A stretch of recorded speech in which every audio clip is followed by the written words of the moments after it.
Hello बच्चों, आज हम पढ़ने वाले हैं प्रश्नावली 12.2 जिसमें फर्स्ट क्वेश्चन दिया गया है और उससे पहले कुछ कंडीशन दी गई है कि जब तक अन्यथा न कहा जाए पाई की वैल्यू 22/7 ही लीजिए। अब चलिए फर्स्ट क्वेश्चन पर आते हैं। इसमें दिया गया है एक ठोस एक अर्धगोले पर खड़े एक शंकु के आकार का है जिनकी त्रिज्याएं 1 सेंटीमीटर हैं तथा शंकु की ऊंचाई उसकी त्रिज्या के बराबर है। इस ठोस का आयतन पाई के पदों में ज्ञात करना है। तो चलिए हम बना लेते हैं एक ठोस। जो ठोस कहा गया है एक अर्धगोला, क्या है? एक अर्धगोले, एक अर्धगोले पर एक शंकु के आकार का एक शंकु। अर्धगोले पर क्या है? एक शंकु है। अर्धगोले पर एक शंकु है जिसकी त्रिज्याएं, इनकी त्रिज्या, इस अर्धगोले की त्रिज्या कितनी है? त्रिज्या है 1 सेंटीमीटर। त्रिज्या क्या है? 1। त्रिज्या है 1 और शंकु की ऊंचाई, और ये जो शंकु है इसकी ऊंचाई इसकी त्रिज्या के बराबर है। इसका मतलब इसकी ऊंचाई भी कितनी है? 1 सेंटीमीटर ही है। तो चलिए हमारा डायग्राम कंप्लीट हो गया। हमें क्या ज्ञात करना है? इस ठोस का आयतन, और वो भी पाई के पदों में। तो चलिए हम ठोस का आयतन, यहाँ पे हमें जो रेडियस आर दी गई है, त्रिज्या कितनी है? 1 सेंटीमीटर। त्रिज्या 1 सेंटीमीटर और जो हाइट है शंकु की, हाइट भी क्या है? ऊंचाई दे दी गई है 1 सेंटीमीटर। अब ठोस का आयतन यहाँ पे हम लिखेंगे ठोस का आयतन। ठोस का आयतन इक्वल टू क्या हो जाएगा? ठोस का आयतन इक्वल टू हो जाएगा, यहाँ पे दिख रहा है ये शंकु का आयतन और ये क्या है? अर्धगोला। तो ठोस का आयतन इक्वल टू क्या हो जाएगा? शंकु का आयतन, शंकु का आयतन, आयतन धन क्या जोड़ेंगे? धन अर्धगोले का आयतन, अर्धगोले का आयतन, अर्धगोले का आयतन हो गया। अब हमें शंकु के आयतन का फॉर्मूला पता होना चाहिए। क्या होता है इसका फॉर्मूला? होता है शंकु के आयतन का फॉर्मूला होता है 1/3 पाई आर स्क्वायर एच। शंकु के आयतन का फॉर्मूला होता है 1/3 पाई आर स्क्वायर एच। और अर्धगोले के आयतन का फॉर्मूला क्या होता है? 2/3 पाई आर क्यूब। ये होता है अर्धगोले के आयतन का फॉर्मूला। अब हमें जो वैल्यू पता है उस वैल्यू को यहाँ पे पुट कर देंगे। तो यहाँ पे है 1/3 पाई की वैल्यू हमें नहीं रखनी है, पाई को वैसे ही रखना है। और रेडियस कितनी मिली है? त्रिज्या हमको मिल गई है 1। त्रिज्या मिल गई है 1 का वर्ग इंटू हाइट कितनी है? 1 है, प्लस 2/3। यहाँ पे पाई को वैसे ही रखना है और यहाँ पे रेडियस कितनी है? इसकी भी रेडियस 1 ही है, 1 का क्यूब। तो चलिए इसको हम सॉल्व करेंगे। 1 स्क्वायर इसका पूरा मल्टीप्लाई करेंगे तो 1 हो जाएगा, तो यहाँ बच जाएगा 1/3 पाई, प्लस यहाँ पे देखिए 1 का क्यूब करेंगे 1 ही हो जाएगा, तो यहाँ पे बच जाएगा 2/3 पाई। अब देख रहे हैं दोनों में पाई और पाई है, यहाँ पे भी यहाँ पे भी, तो हम यहाँ से क्या कर लेंगे? पाई को कॉमन ले लेंगे। पाई को ले लिया कॉमन। अब यहाँ पे क्या बचा? 1/3 धन यहाँ पे क्या बचा? 2/3, इतना बचा। अब क्या करेंगे? यहाँ पे भिन्न का जोड़ लगा लेंगे। देख रहे हैं कि दोनों का हर बराबर है, तो क्या हो जाएगा? जब हर बराबर होता है तो ऊपर वाला जुड़ जाता है। तो पाई इक्वल टू क्या हो जाएगा?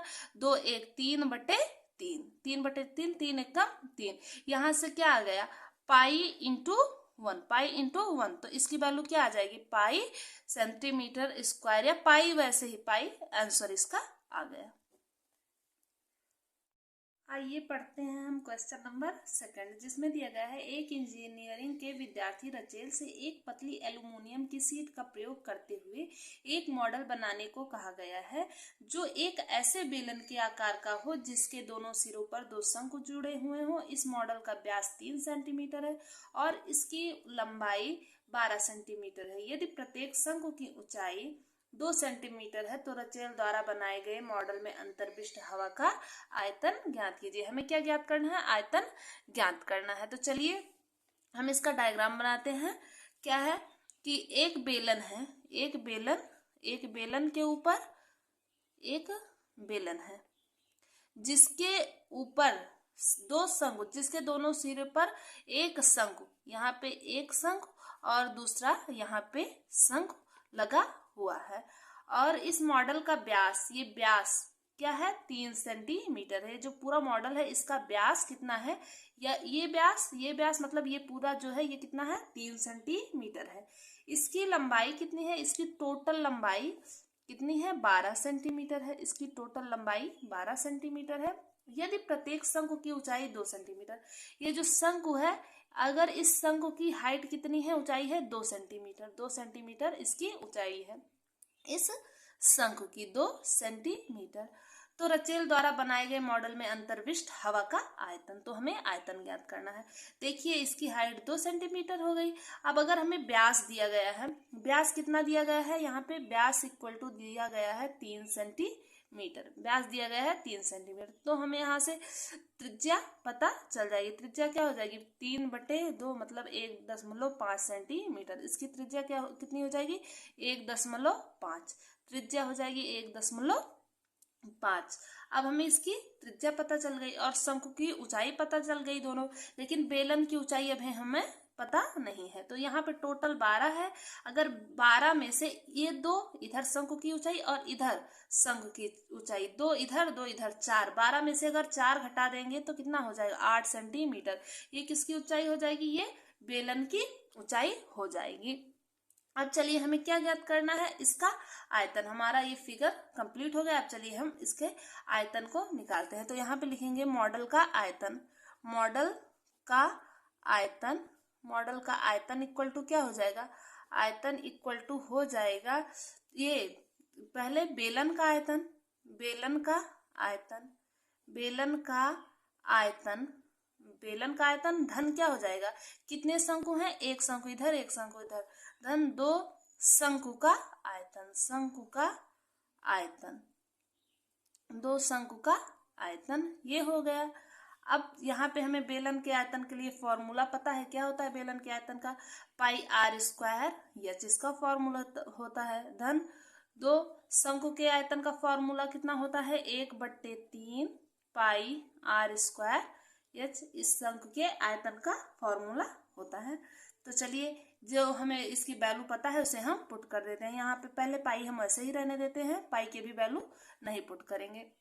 यहाँ पे त्रिज्या हमें कितनी मिली है, त्रिज्या मिल गई है 1.5 का होल स्क्वायर। हाइट कितनी मिली है, ये बेलन है, बेलन की हाइट कितनी है, 8 हो गई है, धन 2 1/3 पाई को ऐसे ही रख देते हैं। यहाँ पे हमें रेडियस कितनी मिली है, 1.5 स्क्वायर इंटू, अब ये शंकु वाला पार्ट है तो शंकु की हाइट कितनी है, 2 है, इतना हमें मिल गया। अब जो मिला है उसको हम कैलकुलेट कर लेते हैं। चलिए यहाँ पे हमें 15 225, 15 हो जाता है 225 और 2 अंक के बाद दशमलव लग जाएगा, इंटू 8 धन, अब इसको भी हम मल्टीप्लाई कर लेंगे। यहाँ पे 2 है और यहाँ पे है, 2 दूनी 4, तो इसे हम 4/3 इंटू पाई और इंटू 15 225, 15 225 और 2 अंक के बाद दशमलव, इतना हमें मिल गया।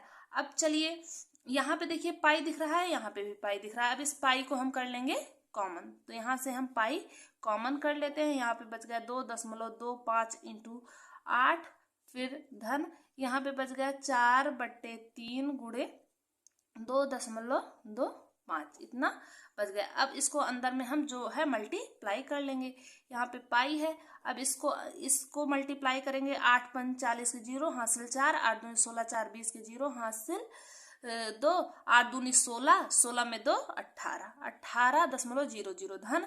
अब यहाँ पे करेंगे तो 4 पंचे 20 के 0 हासिल 2, 4 दूनी 8, 2 10 के 0 हासिल 1, 4 दूनी 8 1 9, 9.0/3। अब 3 त्रिका 9 यहाँ से कट गया, यहाँ पे कितना बच गया, 3 त्रिका 9, 0 दशमलव के बाद 0 का कोई मतलब नहीं होता, इसका मतलब होता है इधर 9 और इधर क्या बच गया, 18 बच गया। तो यहाँ पे हमें मिल जाएगा पाई इंटू 18, 0 का इधर कोई मतलब नहीं, तो यहाँ पे डायरेक्ट 18 धन 3 यहाँ पे लिख सकते हैं, 18 धन 3। अब इसको जब पाई हो गया, 18 3 जोड़ेंगे 21 आ जाएगा। अब यहाँ पे हम रख देंगे पाई की वैल्यू, जब पाई की वैल्यू क्या हो जाती है, 22/7 गुणे 21। अब यहाँ पे 7 त्रिक कट जाएगा, 7 त्रिक 21 हो जाएगा। अब यहाँ पे क्या बचा, 22 गुणे 3, 22 गुणे 3 करेंगे, 3 दूनी 6, 3 दूनी 6, इसको मल्टीप्लाई कर ले 66 सेंटीमीटर स्क्वायर। इसका मतलब क्या आ गया, ये जो मॉडल का आयतन है कितना है, 66 सेंटीमीटर स्क्वायर इसका आंसर है। आशा करती हूँ कि आपको ये क्वेश्चन समझ में आ गया होगा। यदि आपको क्वेश्चन समझ में आया तो प्लीज हमारे इस चैनल को लाइक, सब्सक्राइब और शेयर अवश्य करें। धन्यवाद।